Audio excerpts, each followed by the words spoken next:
Welcome to your deep dive, all about schizophrenia.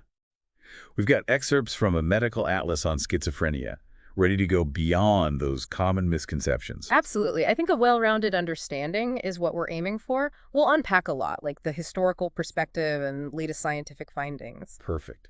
This medical atlas actually starts off with this uh, captivating historical account of Richard Dadd, a Victorian painter. He killed his father while struggling with mental illness.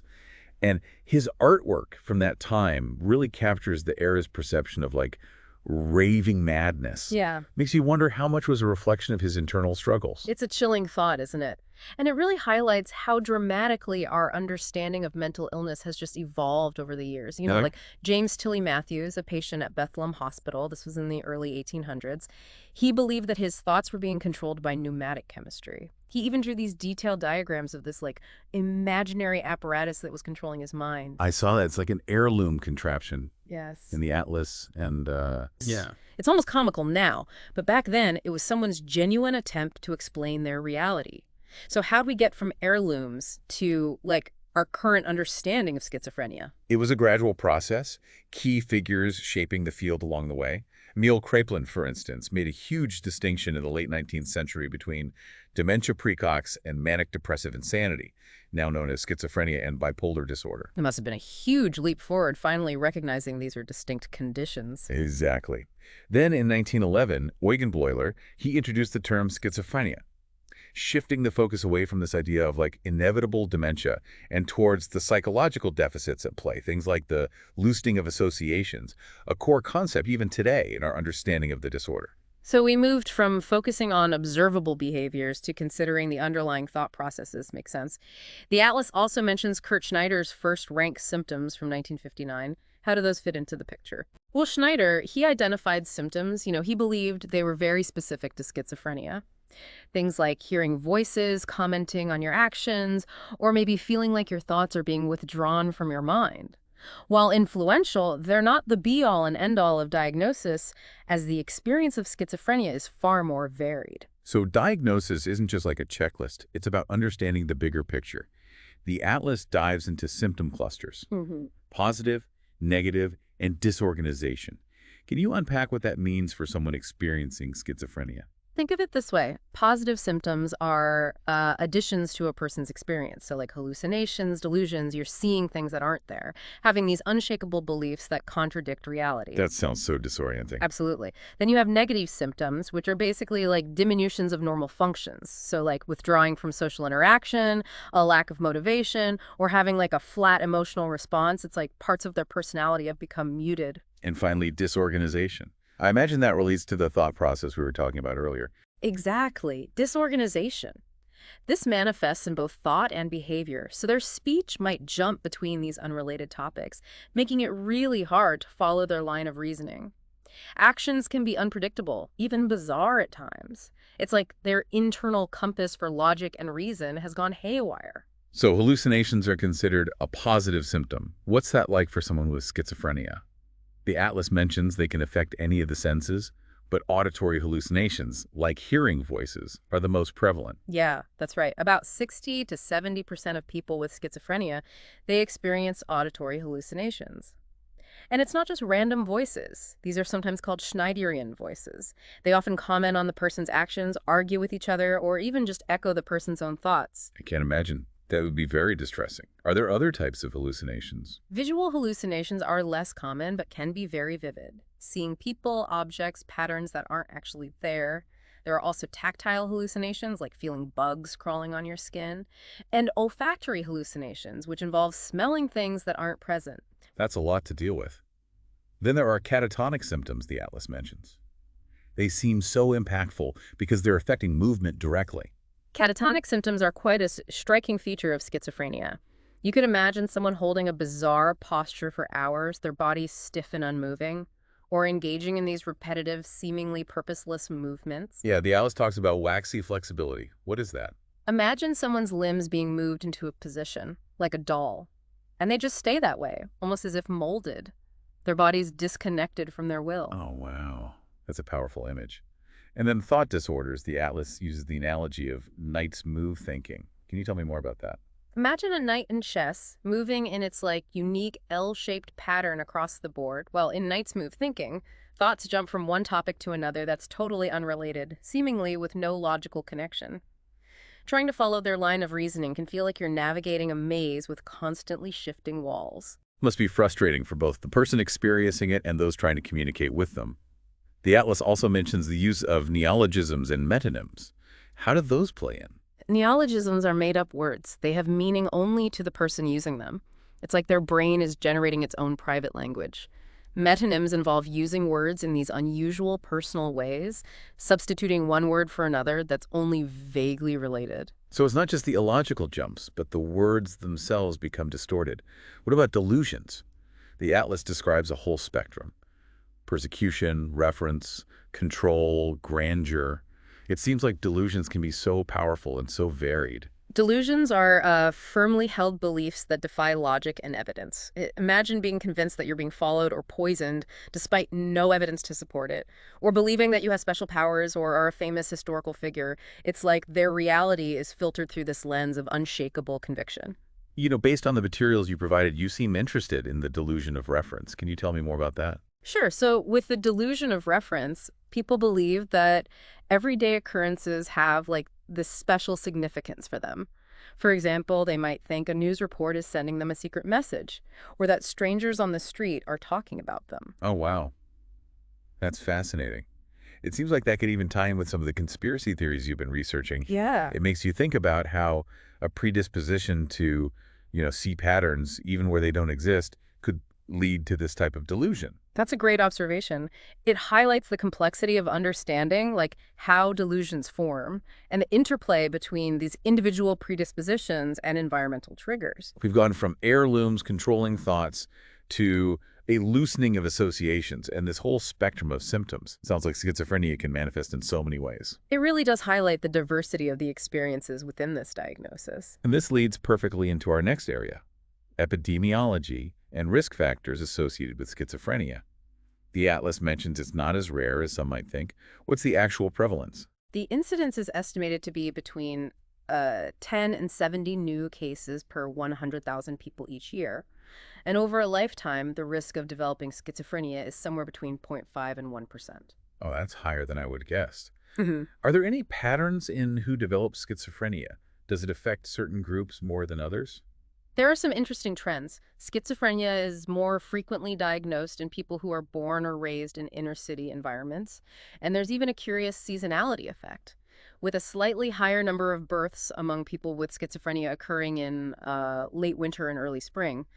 As for age of onset, men typically experience their first psychotic episode between 20 and 28 years old, while for women it's slightly later, between 26 and 32.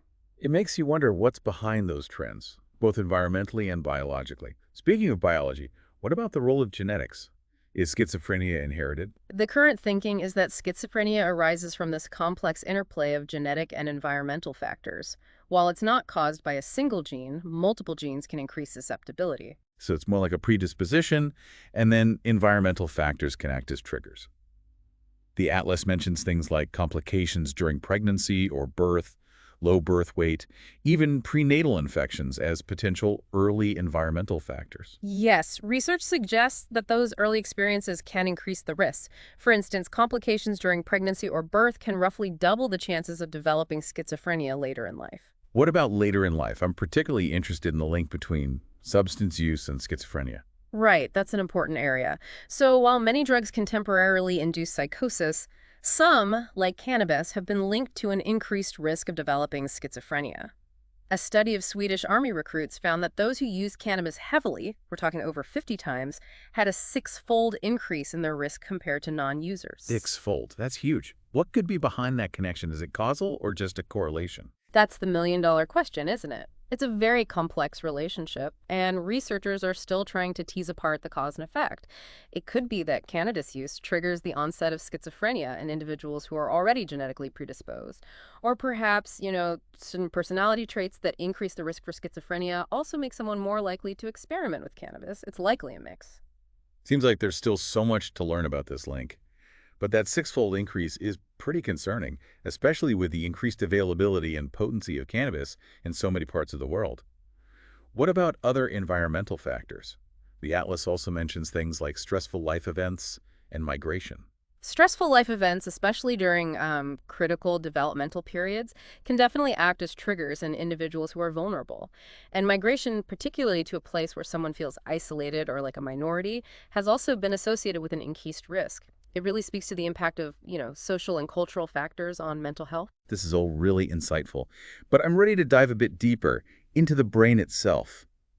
The atlas gets into the biological basis of schizophrenia, exploring what's happening under the surface, so to speak. Okay, let's take that deep dive. One of the key findings from brain imaging studies is that individuals with schizophrenia often have enlarged ventricles. Enlarged ventricles. Can you explain what that means, in plain English? Imagine the brain as this complex network of pathways and structures. Within this network are fluid-filled spaces called ventricles.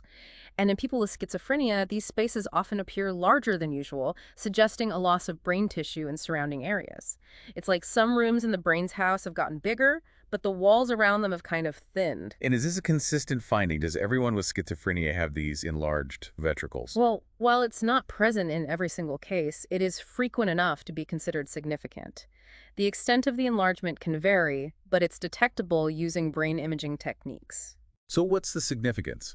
Do these enlarged ventricles directly contribute to the symptoms of schizophrenia? That's what researchers are trying to figure out. It's likely not this simple cause and effect relationship. The location of these enlarged ventricles, and the specific brain regions affected might play a role in what symptoms someone experiences. Makes sense. The atlas also mentions some anatomical studies of the brain. What have those revealed? So postmortem studies, these are where researchers can examine the brains of individuals with schizophrenia after they've passed away, have shown a variety of structural differences. For example, aside from the enlarged ventricles, we see things like reduced cortical volume, especially in areas like the temporal lobes, which are involved in language and memory. Reduced cortical volume, so essentially less brain matter in those crucial areas. Precisely. And we also see wider sulci, those grooves on the surface of the brain. It's as though the landscape of the brain has been subtly altered in schizophrenia. So it's not just one specific area. There are multiple structural differences throughout the brain. Exactly. And each of these differences could potentially contribute to these diverse cognitive and behavioral symptoms that we've been talking about. It really highlights the complexity of the brain and how even subtle alterations can have this huge impact on someone's experience of the world. Absolutely. It's a reminder that the brain is this delicate ecosystem, and disruptions in one area can cascade throughout the whole system. Now let's talk about neurotransmitters. I'm really interested in their role in schizophrenia. We touched on dopamine earlier, but I'd love to explore that further. Okay, let's dive in. The dopamine hypothesis has been a central theory in schizophrenia research for decades, and for good reason. It suggests that an overactivity of dopamine, this is a neurotransmitter, that plays a key role in reward, motivation, and movement, contributes to the development of psychotic symptoms. Right. The atlas mentions antipsychotic medications, which block dopamine receptors, being effective in treating psychosis. Does that support the dopamine hypothesis? It's definitely a key piece of evidence. If blocking dopamine activity reduces psychosis, it suggests that dopamine must be playing some role. However, the atlas also mentions that the dopamine hypothesis needs some refining based on newer research. So it's not just too much dopamine. Exactly. It's much more nuanced. Imagine an orchestra with these different instruments all playing in harmony. Dopamine is just one instrument, and the way it interacts with these other neurotransmitters like serotonin, GABA, and glutamate is really crucial. It's not just the amount, but how it's being used and how it's communicating with other brain chemicals. It's like a balance. Precisely. And that balance can get disrupted in schizophrenia, leading to, those very symptoms we've been discussing. It's a reminder that we're still piecing this puzzle together, and there are a lot of questions yet to answer. Absolutely. The brain is a remarkable and mysterious organ, and schizophrenia research really is a testament to our quest to unravel its secrets. And on that note, let's pause here and come back next time to explore more of this fascinating world of schizophrenia. Welcome back. We're in the middle of exploring schizophrenia. Before break, we were talking about the role of dopamine in the brain. The atlas points out that it's not just about the overall level of dopamine, but also like the interplay between different dopamine receptors. What's the significance of that? It's not as simple as too much or too little dopamine. Imagine dopamine as a key and the receptors as locks on different doors in the brain. Each receptor subtype is a slightly different lock, and dopamine, it acts as this master key, but it might fit some locks better than others. Okay, so different dopamine receptors might be involved in different aspects of brain function. Exactly. And that's where it gets interesting with schizophrenia. Some antipsychotic medications actually target specific dopamine receptor subtypes, which might explain why they have these, different effects and different side effects. It's like trying to find the right key for a specific door without unlocking the entire house. That's a great analogy. It Yeah. seems like there's a lot more to learn about, the nuances of dopamine signaling in schizophrenia. The Atlas also mentions other neurotransmitters like serotonin, GABA, and glutamate. What role do they play? It's like a very complex dance with multiple partners all interacting with each other. Serotonin, it's known for its role in mood regulation, seems to be involved as well. Some of the newer antipsychotic medications actually target serotonin receptors, and that could explain their improved side effect profile compared to some of the older drugs. So it's not just about correcting like a dopamine imbalance, but fine-tuning the interplay between multiple neurotransmitters. Exactly. It's like you're trying to reorchestrate a symphony that's gone a bit out of tune. You mentioned that newer antipsychotics often target serotonin receptors. Does that mean serotonin is also like out of balance in schizophrenia? That's a great question, and it's one that researchers are still trying to fully understand. You see, it's likely not a simple case of too much or too little serotonin. Rather, it's about how serotonin interacts with the other neurotransmitters, especially dopamine, and how those interactions affect these brain circuits that are involved in things like cognition, emotion, and perception. The Atlas mentions GABA and glutamate, two other neurotransmitters. What's their connection to schizophrenia? So GABA, this is the brain's primary inhibitory neurotransmitter. It's like the brake pedal. It slows down neural activity. Glutamate, on the other hand, is the main excitatory neurotransmitter, so it's like the gas pedal. There's some evidence that both GABA and glutamate systems might be dysregulated in schizophrenia, contributing to the disruptions we see in brain signaling. So it's not just one rogue neurotransmitter, it's this whole network that's out of sync. It makes you realize how interconnected everything is in the brain. Absolutely. It's such a delicate ecosystem, and even these really subtle changes can have ripple effects throughout the entire system. Can we go back to those psychophysiological markers we talked about? I'm curious how they connect to these neurochemical findings. Yeah, that's an area with some very fascinating research. Remember we talked about eye tracking disorders, where people with schizophrenia have trouble smoothly following a moving target with their eyes? Yes, it seems like a very subtle but potentially meaningful marker. Well, researchers think that this eye tracking dysfunction could reflect abnormalities in dopamine signaling, in the specific brain circuits that control eye movements. So those subtle eye movements can give us a peek into the brain chemistry. Precisely. And it's not just eye tracking. Abnormalities in something called the P300 response, that's the brainwave marker we talked about, might actually be linked to disruptions in glutamate signaling, which is really crucial for things like learning and memory. It's like putting a puzzle together. We've got these pieces of behavioral data, like eye tracking and brainwave patterns. And then you have the underlying neurochemical story. And connecting those pieces could lead to a much deeper understanding of how schizophrenia is actually manifesting in the brain. Exactly. And that's what's so amazing about interdisciplinary research, combining these insights from different fields like neuroimaging, genetics, and psychophysiology can give us a much more, well, a more comprehensive and nuanced understanding of schizophrenia. This leads us to the impact of schizophrenia on cognitive function. The Atlas highlights deficits in areas like memory, attention, and what's called executive function. Can you explain how those cognitive challenges relate back to the biological stuff we've been talking about? Think of your brain as a powerful computer, constantly processing information, executing these complex tasks. Cognitive functions, things like memory, attention, and executive function, are basically the essential software programs that allow your brain to operate effectively. Now, in schizophrenia, it's like some of these programs have become corrupted, leading to, glitches and errors in processing. So it's not just about managing the symptoms like hallucinations or delusions, but also addressing these underlying cognitive challenges. Exactly. And those challenges can have a huge impact on a person's ability to, just function in daily life. Things like holding a job, maintaining relationships. The Atlas mentions that these cognitive deficits can be observed even before the onset of psychosis, Yeah. and that they might actually worsen during those early years of the illness. That's such an important point. It highlights the need for, early intervention and support. Can you tie these cognitive deficits back to, the structural brain differences we discussed earlier? Things like the reduced cortical volume in specific areas? Absolutely. Imagine a city with a complex transportation system. If some roads or bridges are damaged, it disrupts traffic flow, creates these bottlenecks.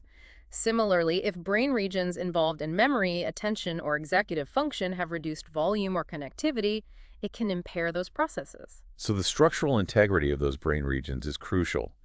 What about the role of neurotransmitters? How do they fit into all of this? Neurotransmitters are like the messengers carrying signals between different parts of the brain. So if those messengers are disrupted, it can lead to communication breakdowns. For example, dopamine is involved in working memory, which is the ability to hold information in mind for a short period of time. So disruptions in dopamine signaling can impair working memory, making it hard to focus, follow instructions, or, make decisions. Like trying to hold a conversation with someone who's constantly forgetting what you just said. Exactly. And that's just one example. Other neurotransmitters, like glutamate and GABA, also play crucial roles in cognitive function. It's clear that treating schizophrenia requires this multifaceted approach Sure. that addresses not only those core symptoms, but also these underlying cognitive challenges. Absolutely. It's about supporting the brain's overall health and resilience, not just, zeroing in on specific symptoms in isolation. Let's shift gears now and talk about pharmacotherapy, the use of medications to treat schizophrenia. We've already touched on antipsychotics, but the Atlas goes into some detail about their effectiveness in different phases of the illness. That's a really important distinction. You see, antipsychotics, they play this crucial role in both the acute phase, when symptoms are at their most intense, and also in this long-term maintenance treatment, to help prevent relapse and maintain stability. So it's not just about stopping that initial psychotic episode. It's about, preventing future episodes and helping people maintain a stable quality of life. Exactly. It's about providing that ongoing support and managing the illness over the long term. Can you talk a bit more about how antipsychotics are used in that acute phase? Imagine a raging fire that needs to be contained quickly. That's the acute phase of schizophrenia. When someone is experiencing this full-blown psychotic episode, the primary goal is to stabilize them and bring those intense symptoms, things like hallucinations and delusions, under control. Antipsychotics, both typical and atypical, act like these powerful extinguishers, helping to dampen those flames and restore a sense of calm. So they're providing rapid relief from those distressing symptoms. The Atlas mentions a study, I think it was by the National Institutes of Mental Health, that showed the effectiveness of antipsychotics compared to a placebo. That study was groundbreaking. They had 4 groups. 3 received different antipsychotics and 1 received a placebo. And the results clearly showed that antipsychotics were significantly more effective at reducing those symptoms, improving overall functioning, and helping those folks return to a more stable state. So there's solid evidence supporting their use in acute schizophrenia. But what about their role in maintenance treatment? Imagine a fragile ecosystem that needs this constant care to survive. Maintenance treatment involves continuing the antipsychotic medication after that acute phase has passed, to prevent relapse and maintain that hard-earned stability. So like providing that ongoing support to keep the ecosystem from collapsing again. Exactly. Think of it like tending a garden. You've weeded out those invasive plants, but you still have to water, fertilize, and protect it from, future threats. Makes sense. The Atlas mentions that many studies have shown these benefits of maintenance treatment in terms of, reducing those relapse rates. What's the actual difference between those who continue medication versus those who stop? A big review of multiple studies found that the relapse rate for those who discontinue medication is about 50% compared to about 15% for those who continue taking their medication. Wow, that's a huge difference. It underscores the importance of sticking with a maintenance treatment plan. Absolutely. However, as we've talked about, medication compliance can be a challenge. There are various reasons for this, side effects, lack of insight into their illness, or even the stigma that's associated with taking medication. So it's not just about prescribing the medication. It's about addressing those barriers and making sure that people feel, empowered to really manage their illness. Exactly. It's very much a collaborative process requiring this open communication and trust between the individual and their healthcare provider. The Atlas also mentions a strategy called intermittent or targeted medication. Can you explain how that works? It's like a watchman, who's always vigilant, but only intervenes if there's a clear and present danger. With intermittent or targeted medication, the idea is that you administer the antipsychotics only when symptoms start to emerge or get worse, rather than continuously. It's kind of a wait and see approach. It seems logical, to try to minimize medication exposure and the potential for side effects. What's the research say about its effectiveness? Unfortunately, the studies show that intermittent medication is generally linked to a higher risk of relapse compared to that continuous treatment. It's like trying to put out a fire only when it flares up, rather than just keeping a steady stream of water on the embers. So for most folks with schizophrenia, continuous medication is still the best way to prevent relapse and maintain that stability. Exactly. However, there might be some exceptions based on individual circumstances, and it's really important to have an open discussion with a healthcare provider to figure out that best course of treatment. It highlights the need for, that personalized approach, considering each individual's unique needs and challenges. Absolutely. It's definitely not a one-size-fits-all approach. The Atlas talks about the idea of low-dose antipsychotic regimens. What's the logic behind that approach? It's all about finding that sweet spot, the lowest dose that actually provides the benefits, while minimizing those potential side effects. It's like, adjusting the volume on your speakers. You want it loud enough to hear the music clearly, but not so loud that it's distorted or just uncomfortable. That makes sense, especially with those long-term side effects that can sometimes pop up. What does the research say about the effectiveness of those low-dose regimens? It's a mixed bag, really. Some studies suggest that lower doses can work well for some individuals, especially folks who are really sensitive to side effects. But other studies have found that those lower doses might be linked to higher relapse rates. So not a simple solution. It requires some careful monitoring. Exactly. The decision to use a low-dose regimen should always be made, with a healthcare provider, considering the person's individual needs, how severe their symptoms are, and their risk factors. It's all about that balance, effectiveness versus tolerability. Precisely. And that balance can change over time, so ongoing monitoring and, adjusting the treatment is really key. The Atlas has a good overview of the newer atypical antipsychotics, highlighting their potential advantages over the older typical antipsychotics. Can you walk me through some of those key differences? Sure. One of the main advantages of those atypical antipsychotics is their lower risk of those extrapyramidal side effects. Remember, those are those movement-related problems we were talking about. Yeah, you were talking about the tremors, muscle stiffness, and that restlessness. That sounds so debilitating. It can be, and that's why the development of atypical antipsychotics was so huge. These newer meds target a wider range of neurotransmitter systems, including serotonin, and that might explain why they have this, better side effect profile. So they're not just blocking dopamine, they're modulating serotonin activity, which could explain the difference. Exactly. It's like we have a much more refined way of adjusting that brain chemistry now. The Atlas gives these detailed profiles of a few atypical antipsychotics: clozapine, risperidone, olanzapine, quetiapine, amisulpride, and ziprasidone. They each seem to have these unique characteristics. That's right. Each one has its strengths and weaknesses, and choosing the right medication really comes down to careful consideration of the individual's needs and the potential risks. Let's start with clozapine. The Atlas mentions its effectiveness for what they call treatment-resistant schizophrenia, but also this serious side effect, neutropenia. Can you explain that in more detail? Clozapine is a really powerful medication, and it can be a game changer for people who haven't responded to other treatments. It's like having this secret weapon against treatment-resistant schizophrenia. That sounds promising. But what about that neutropenia? What is that? Neutropenia is a condition where your white blood cell count drops dangerously low, leaving you very vulnerable to infections.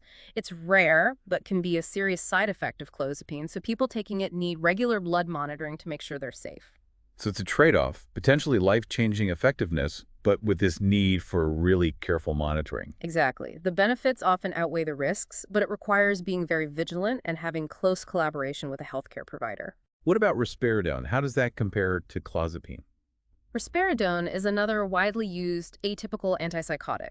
It's effective for both the positive and negative symptoms of schizophrenia, and it has a relatively low risk of those extrapyramidal side effects. The Atlas also mentions its ability to, improve cognitive function. Yeah, studies have shown that risperidone can improve attention, working memory, and executive function. All those things are super important for daily life. It's like it sharpens the brain's processing power, helps those cognitive programs run a bit smoother. That's encouraging. It sounds like risperidone might go beyond symptom control and actually improve those cognitive abilities. Well, What about olanzapine? How does that stack up? olanzapine is another effective atypical antipsychotic targeting both positive and negative symptoms. It has a very similar side effect profile to risperidone, but it might come with a slightly higher risk of weight gain. Weight gain is a big concern with a lot of these antipsychotics, so it's definitely something that needs to be closely monitored and managed. Absolutely. It's crucial to talk openly about those potential side effects and work with your healthcare provider to figure out strategies to, lessen those effects. Now, on to quetiapine. What's notable about this one? Quetiapine is known for its calming and sedative effects, which can be great for individuals who experience anxiety or insomnia along with their psychotic symptoms.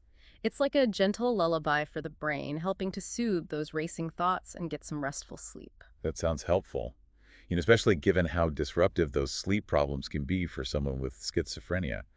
Anything else notable? It also has that relatively low risk of those extrapyramidal side effects, and there's even some evidence that it might benefit cognitive function, particularly areas like attention and processing speed. So quetiapine might provide this combination of symptom relief, better sleep, and maybe even some cognitive enhancement. Exactly. But remember, just like with any medication, it's important to weigh those potential benefits against the risks and have that personalized chat with a healthcare provider. Okay, next up is amisulpride. What makes this med different from the others? Amisulpride works a bit differently compared to other atypical antipsychotics. It has a higher affinity for those presynaptic dopamine receptors, which regulate dopamine release. So it's not just blocking dopamine receptors, it's actually modulating the release of dopamine itself. Exactly. And this different mechanism might explain why amisulpride has this different side effect profile compared to some of the other atypical antipsychotics. The Atlas talks about its effectiveness for negative symptoms, which can be hard to treat, but it also mentions the potential for akathisia. What is akathisia? Akathisia is this movement disorder that causes a really intense feeling of restlessness. It's like this inability to sit still. Imagine this itch that you can't scratch, a constant urge to move that you just can't satisfy. Oh, that sounds awful. Is it common with amisulpride? While amisulpride might have a lower risk of some side effects, akathisia is a potential concern. So it's super important to be aware of it and discuss it with your healthcare provider. Finally, let's talk about ziprasidone. What are the main points here? Ziprasidone is a relatively new atypical antipsychotic that's effective for both positive and negative symptoms. It has a relatively low risk of those extrapyramidal side effects, and it might even be associated with weight loss, which is unusual for antipsychotics. Weight loss, huh? That's a welcome change. Most of the other medications, can cause weight gain. Anything else notable about ziprasidone? While it has those advantages, we need to be aware that ziprasidone can prolong what's called the QT interval. That's a measure of the heart's electrical activity.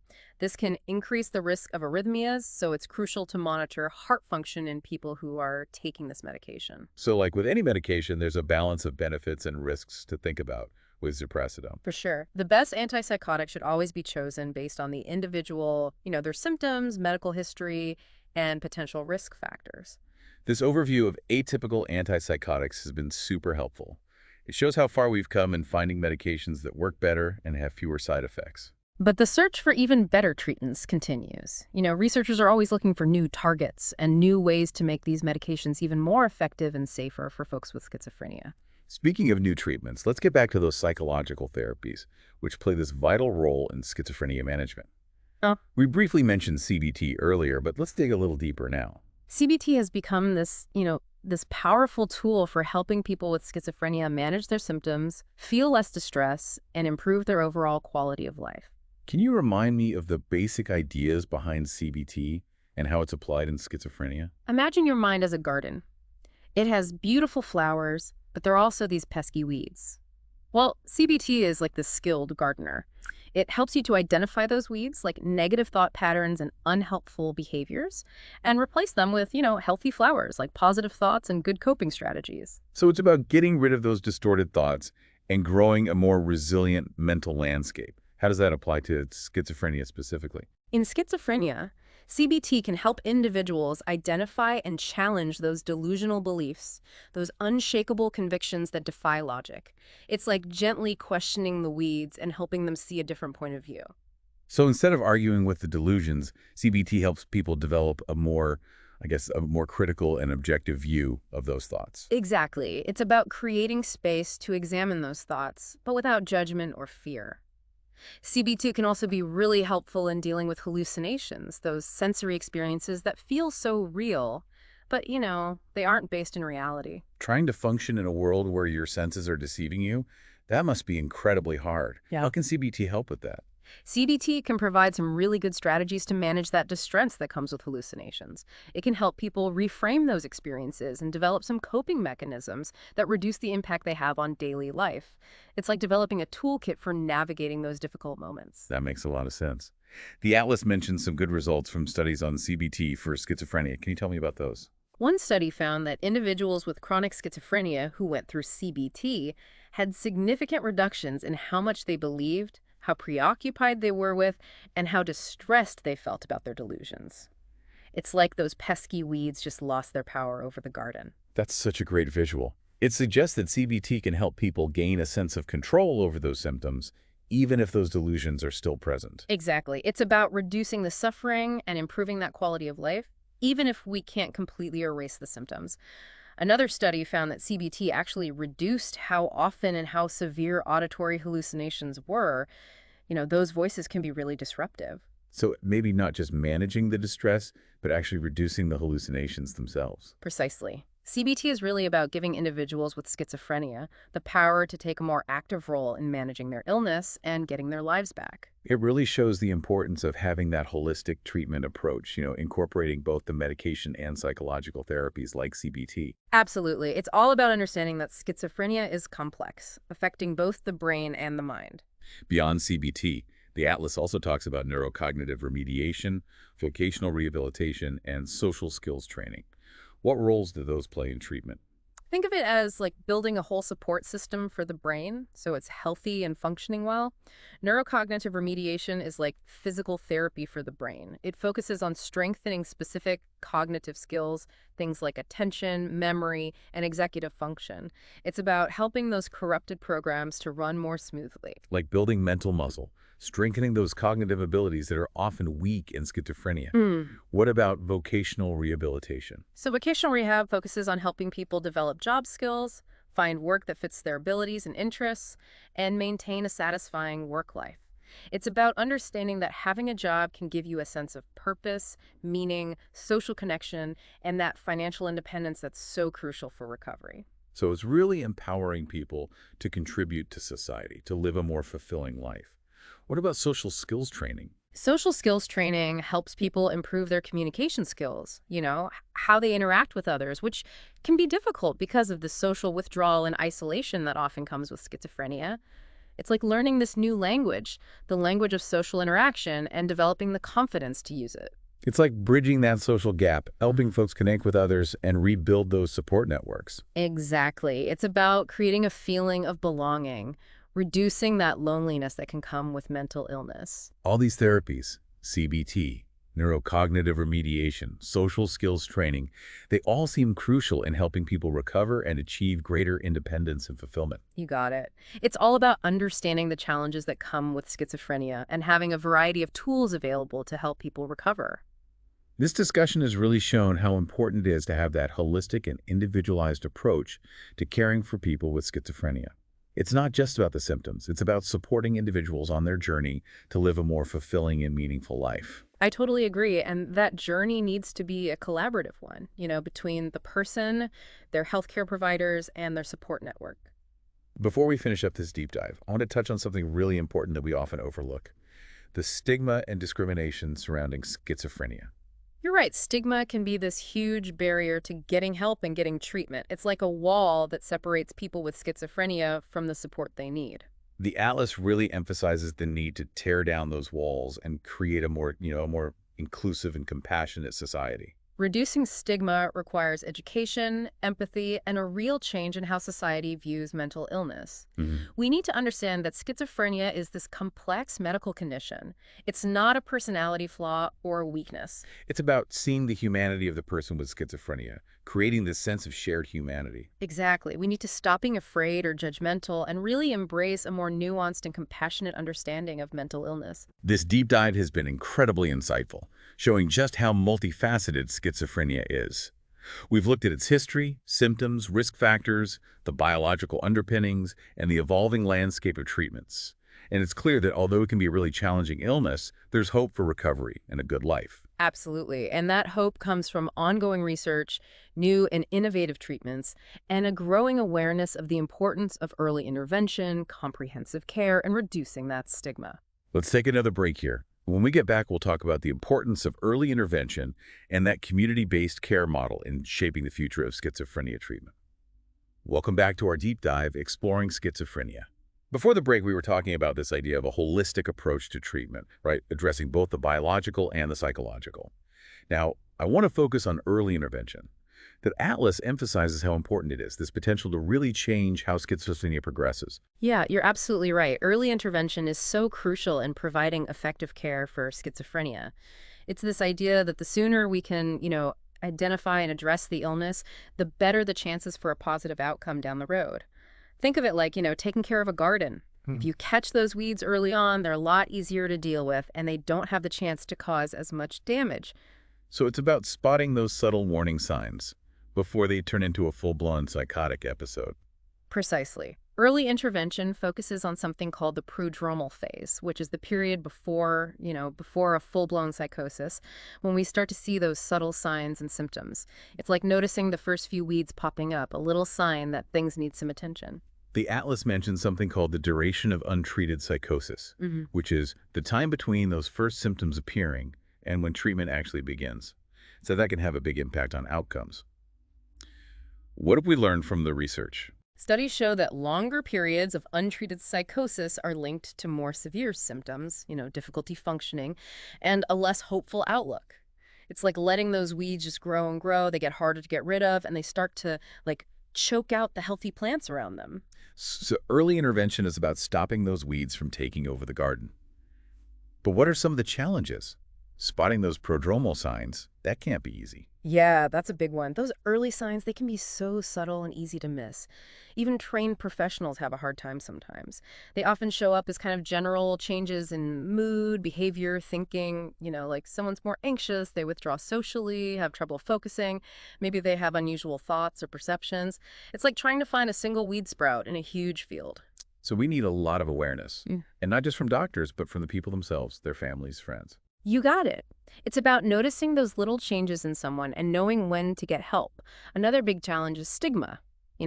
People might not want to get help because they're worried about what others will think, and that delays everything. We really need to keep working on breaking down that stigma.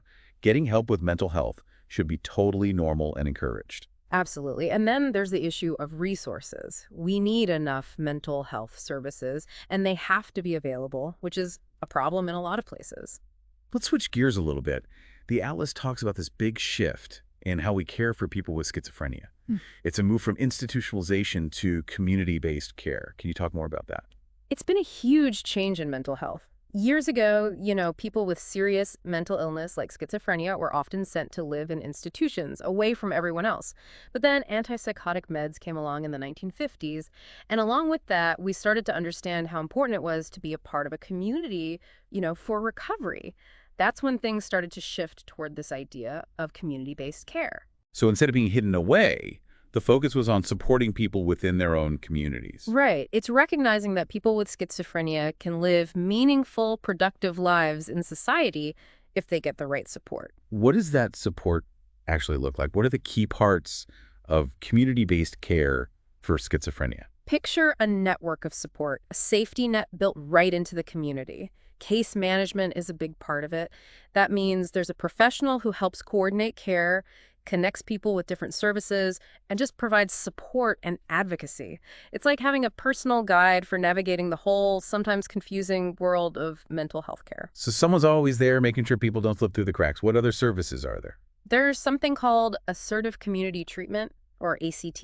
ACT teams are made up of all kinds of mental health pros who provide intensive, wraparound support for folks who are at risk of relapse or hospitalization.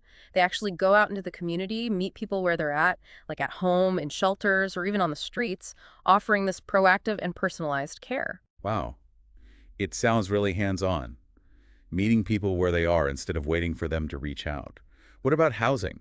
I imagine having a place to live is critical for someone with schizophrenia. You're absolutely right. Supported housing programs offer safe and affordable places to live for people with mental illness, helping them move from homelessness or those institutions to, living independently. And what about work? We talked about vocational rehabilitation earlier. Where does that fit in? Vocational rehab programs are all about helping people with schizophrenia develop job skills, find work that they're good at and enjoy, and keep that job so they have a fulfilling work life. It's about recognizing that work can give you purpose, connection, and even financial independence, all things that are so important for recovery. It gives people the power to contribute and have a more fulfilling life. Are there other essential parts of this community-based care model? Therapies like CBT are definitely key. Those therapies give people tools to manage their symptoms, deal with stress, get better at socializing, and just build resilience. So it's a really holistic approach, addressing not just those schizophrenia symptoms, but the person's whole life, social, vocational, psychological. Exactly. And that's what's so great about this community-based model. It recognizes that recovery isn't just about symptoms going away, it's about supporting the whole person and helping them to thrive in every part of their life. This whole deep dive has been so eye-opening, and it's clear that even though schizophrenia is a tough illness, there's definitely reason for hope. With all the progress in treatment and care, the focus on early intervention, all that support, and bringing people into the community, the future looks brighter for people with schizophrenia. I agree. And it's amazing to see how research, new treatments, and just recognizing how important it is to intervene early and reduce stigma is making a difference. It's all about working towards a world where mental illness is met with compassion and support, and where we truly believe in recovery. Thanks for joining us for this exploration of schizophrenia. We hope this deep dive gave you some insights and a better understanding of this complex illness, one that's often misunderstood. It's been my pleasure, and remember, the more we learn about schizophrenia, the more we can support those affected by it and advocate for better care for everyone.